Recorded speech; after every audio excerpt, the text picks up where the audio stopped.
राधे राधे, जय श्री कृष्णा। आज के इस वीडियो में हम आपके लिए नाग पंचमी की पौराणिक कथा लेकर आए हैं। प्राचीन काल में एक सेठ जी के 7 पुत्र थे। सातों के विवाह हो चुके थे। सबसे छोटे पुत्र की पत्नी श्रेष्ठ चरित्र की, विदुषी और सुशील थी, परंतु उसके कोई भाई नहीं था। एक दिन बड़ी बहू ने घर लीपने को पीली मिट्टी लाने के लिए सभी बहुओं को साथ चलने के लिए कहा, तो सभी धलिया और खुरपी लेकर मिट्टी खोदने लगी। तभी वहाँ एक सर्प निकला, जिससे बड़ी बहू खुरपी से मारने लगी। यह देखकर छोटी बहू ने उसे रोकते हुए कहा, मत मारो इसे, यह बेचारा निरपराध है। यह सुनकर बड़ी बहू ने उसे नहीं मारा। तब सर्प एक ओर जा बैठा। तब छोटी बहू ने उससे कहा, हम अभी लौट कर आती है, तुम यहाँ से मत जाना। यह कहकर वह सबके साथ मिट्टी लेकर घर चली गई और वहाँ काम काज में फंसकर सर्प से जो वादा किया था उसे भूल गई। उसे दूसरे दिन यह बात याद आई, तो वह सबके साथ वहाँ पहुँची और सर्प को उस स्थान पर बैठा देखकर बोली, सर्प भैया नमस्कार। सर्प ने कहा, तू भैया कह चुकी है, इसलिए तुझे छोड़ देता हूँ, नहीं तो झूठी बात कहने के कारण तुझे अभी ढस लेता। वह बोली, भैया मुझसे भूल हो गई, उसकी क्षमा मांगती हूँ। तब सर्प बोला, अच्छा तू आज से मेरी बहन हुई और मैं तेरा भाई हुआ, तुझे जो मांगना हो मांग ले। वह बोली, भैया मेरा कोई नहीं है, अच्छा हुआ जो तू मेरा भाई बन गया।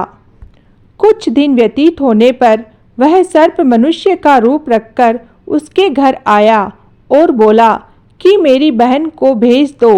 सबने कहा, इसके तो कोई भाई नहीं था।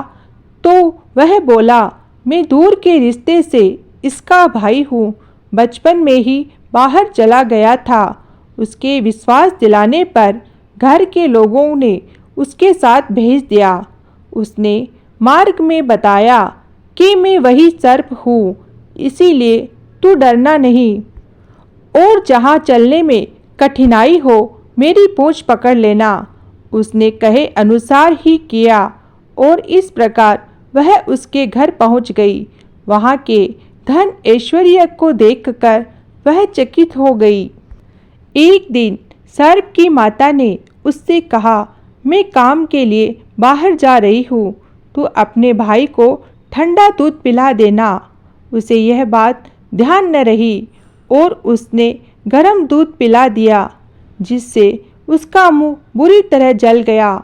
यह देखकर सर्प की माता क्रोधित हुई, परंतु सर्प के समझाने पर शांत हो गई। तब सर्प ने कहा कि बहन को अब घर भेज देना चाहिए। तब सर्प और उसके पिता ने उसे बहुत सा धन, सोना चांदी, जवाहरात, वस्त्र भूषण आदि देकर उसके घर पहुंचा दिया। इतना ढेर सारा धन देखकर बड़ी बहू को ईर्ष्या हुई और उसने ईर्ष्या से कहा, भाई तो बड़ा धनवान है, तुझे तो उससे और भी धन लाना चाहिए।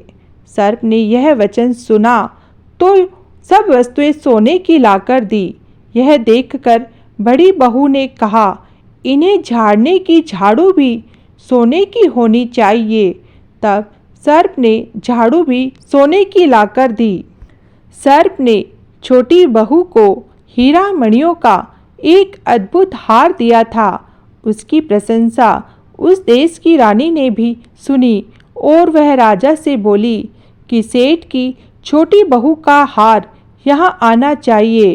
राजा ने मंत्री को हुक्म दिया, उससे वह हार लेकर शीघ्र उपस्थित हो। मंत्री ने सेठ जी से जाकर कहा कि महारानी छोटी बहू का हार पहनेगी, वह उससे लेकर मुझे दे दे। सेठ जी ने डर के कारण छोटी बहू का हार मंगवाकर दे दिया। छोटी बहू को यह बात बहुत बुरी लगी। उसने अपने सर्प भाई को याद किया और आने पर प्रार्थना की, भैया रानी ने हार छीन लिया है, तुम कुछ ऐसा करो कि जब वह हार उसके गले में रहे तब तक के लिए सर्प बन जाए, और जब वह मुझे लौटा दे तब हीरों और मणियों का हो जाए। सर्प ने ठीक वैसा ही किया। जैसे ही रानी ने हार पहना वैसे ही वह सर्प बन गया। यह देखकर रानी चीख पड़ी और रोने लगी। यह देखकर राजा ने सेठ के पास खबर भेजी और छोटी बहू को तुरंत भेजो।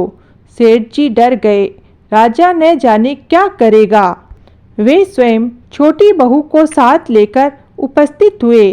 राजा ने छोटी बहू से पूछा, तूने क्या जादू किया है? मैं तुझे दंड दूंगा। छोटी बहू बोली, राजन धृष्टता क्षमा कीजिए, यह हार ही ऐसा है कि मेरे गले में हीरों और मणियों का रहता है और दूसरे के गले में सर्प बन जाता है। यह सुनकर राजा ने वह सर्प बना हार उससे देकर कहा, अभी पहन कर दिखाओ। छोटी बहू ने जैसे ही उसे पहना वैसे ही हीरों और मणियों का हो गया। यह देखकर राजा को उसकी बात पर विश्वास हो गया और उसने प्रसन्न होकर उसे बहुत सी मुद्राएं और पुरस्कार दिया। छोटी वह अपने हार और इन सहित लेकर घर आई। उसके धन को देखकर बड़ी बहू ने ईर्ष्या के कारण उसके पति को सिखाया कि छोटी बहू के पास कहीं से धन आया है। यह सुनकर उसके पति ने अपनी पत्नी को बुलाकर कहा, ठीक ठीक बता कि यह धन तुझे कौन देता है। तब वह सर्प को याद करने लगी। तभी उसी समय सर्प ने प्रकट होकर कहा, यदि मेरी धर्म बहन के आचरण पर संदेह प्रकट करेगा तो मैं उसे खा लूँगा। यह सुनकर छोटी बहू का पति बहुत प्रसन्न हुआ और उसने सर्प देवता का बड़ा सत्कार किया। उसी दिन से नाग पंचमी का त्यौहार मनाया जाता है और स्त्रियां सर्प को भाई मानकर उसकी पूजा करती है। जय नाग देवता की, जय भोलेनाथ।